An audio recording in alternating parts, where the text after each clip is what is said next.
This is Joshua Hart from JTH Boxing. Today I'm here in Birmingham. We've just watched Yafai versus Tommy Frank, and I'm joined by Ade Oladipo. Ade, first of all, how are we doing?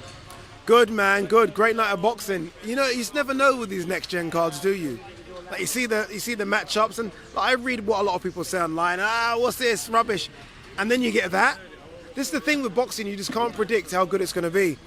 And a couple of those fights on the card today were just incredible. Kane Baker versus Jordan Flynn, carnage, honestly carnage. But Cyrus Pattinson versus Conor Walker, I mean, there were times where I was like that, like, my God, this is awful. It was just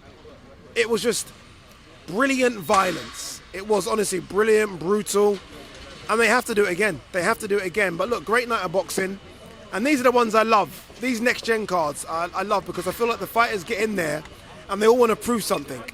They're not making great money.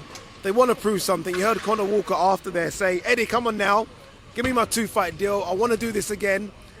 And I think I prefer those to some of the big names who have made the money, made the titles, fought all over the world. They're okay, they're comfortable. These guys and girls are hungry. I think something we need to also commend is Cyrus Pattinson's corner. Obviously, Cyrus could have went for it all night. He would not stop until he's down and out. Yeah. But it takes a lot, especially as the home fighter. I know Conor Walker's from Birmingham. He lives 25 minutes away. But when you look at the card, Cyrus is the matchroom fighter. It takes a lot of guts to pull your fighter out. But obviously, that means he can come back stronger another day. How important is it to have that corner? Obviously, while they want you to win, they also need to protect your safety and need to keep you healthy. How important is that in boxing sometimes? Yeah, and I think it's also important for a corner to know what you have got left. He's been with his trainer since he was a kid, so they've known each other for a very, very long time. And you go back to your corner, the fighter, and your trainer looks in your eye, he just knows. And some of those rounds in there were brutal, like very, very brutal.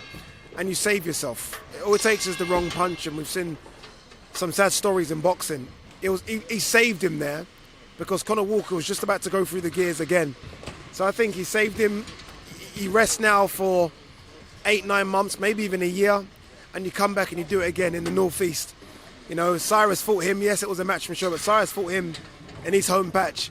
Do it up there in the Northeast in front of Cyrus's home patch. War. I'm laughing because that will be an absolute war. So yeah, look, well done to everyone. Well done to Conor Walker.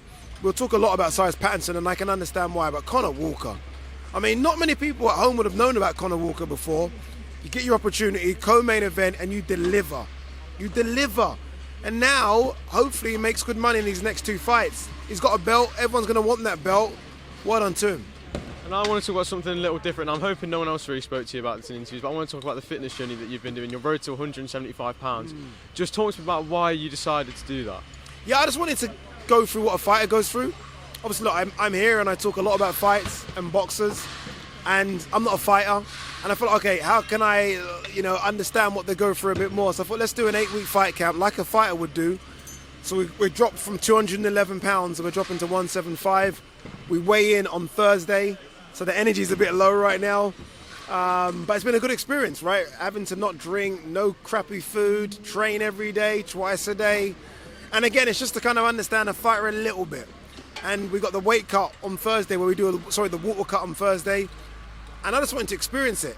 And I won't ever experience it again because it's been the hardest thing I've ever done in my life. But yeah, it's been a good thing. And thank you for asking me that as well, because you're right, no one's asked me that. But no, it's been interesting.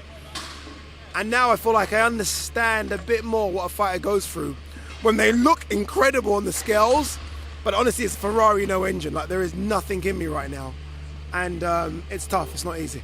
Do you feel like this is something that will help you? Obviously, you're a presenter, you're always in front, you're always talking about boxing. Obviously, while you do it for DAZN, you also do it for your own channel. Do you feel like that's something where you'll really be able to understand the fighter more? You know, when you look, like, I'd say a key example of weight cutting is Mauricio Lara. Obviously, we saw it in the Lee Wood rematch. The weight cut was simply too much that the board said you cannot do this. Do you feel now when you're sat there and you're watching these fighters really struggle to make weight, you can actually feel what they're going through now? Yeah, no, I do. I understand it. And look, I've still got a few horror days to come. And I understand it already now. Like, I could stop right now and say this is horrible. I've got the worst of it to come on Wednesday evening where we drop all the weight and the water from myself. So, yeah, no, it's brutal. It's hard. And I always respect fighters anyway. I would never do this. I mean, they get in a ring and take punches for a living. I'm never going to do that. So my respect for them is already high, but now my respect for them has gone through the roof. Because what they have to do, what they put their bodies through for our entertainment, yes, they get paid, but a lot of them on the undercard don't get paid much, but they still make weight. It's incredible, it's sensational. So my respect for them is already through the roof. How much mental strength does it take as well? So I'm someone, I don't really go to the gym that much, but how much mental strength does it take to keep going? Like you said, you could give up and you could stop whenever. You don't have a fight day. You're just doing this to learn and understand what a fighter goes through. How much mental strength has it taken for you to keep pushing with this? A lot. I think the travelling's been hard. So I've gone in the last few weeks. I've done obviously Jake Paul, Nate Diaz. I've done Errol Spence, Terence Crawford. I've done a Misfit show in Nashville. So I've had to travel a lot. And when you go to these places, like I was in Louisiana and Nashville, and then went to a fried chicken place. I'm like, damn, brother! I could see it. I could smell it. Oh, someone had cheese on their chips. I was like, can't do it. Can't do it. We got to make the weight. We got to be like a fighter. We got to be strict. This is a fight camp. So I think it's almost to be able to do it when no one's watching. Everyone can do something when someone's watching. How can you do it when no one's watching? And right now I'm doing this with no one watching. And trust me when I say, your boy is starving. Your boy is starving. I feel like there is nothing left of me. I'm Nigerian. We like to eat, and I'm hungry right now. But it's been fun. It's been fun. I've got an experience that I never thought I'd have, and I won't do it again. And how good is that first meal going to feel? Once you've made your weight and the journey's done, how good is that first meal going to feel? Dude, it's going to be so good. I'm actually leaving the country to do it. So I said that I typed in where is the best pizza in the world, and they said it's in Naples in Italy. I am flying after the weigh-in to Italy, and I'm eating pizza in Naples. Joe, that I wasn't expecting. I was just going to say, oh, you're going to get this, you're going to get that. No. But flying out is incredible. Dude, if you're doing it, you got to do it big. You think I cut all this weight to have chicken and chips around my house in Stratford? We're going to Naples with a couple of friends, and we're doing pizza and wine, and we might even do more than that. And then very quickly, I just want to talk about obviously the journey you've been on, obviously in terms of presenting, and obviously being a young content creator myself. Obviously, I've said to you that you're one of the reasons why I started doing my own channel. How I don't know how to phrase it, but how much perseverance do you need to have to make this a success? Obviously, I want to be in a position like you. You started doing it the way I did. Now, look at you. Yeah. You're presenting on the biggest shows in the world. It's something I can only dream of. Yeah. How much perseverance and how much time do you have to put into this to make sure you can achieve these goals? A lot, to be fair. But I mean, what you're doing is incredible. Like what you're doing, no one's paying for you to be here. You've paid your money to get to the event. Obviously, you got your accreditation. This alone, I think, is an incredible start. A lot of people won't do this. So the fact that you're doing this, how old are you? 17.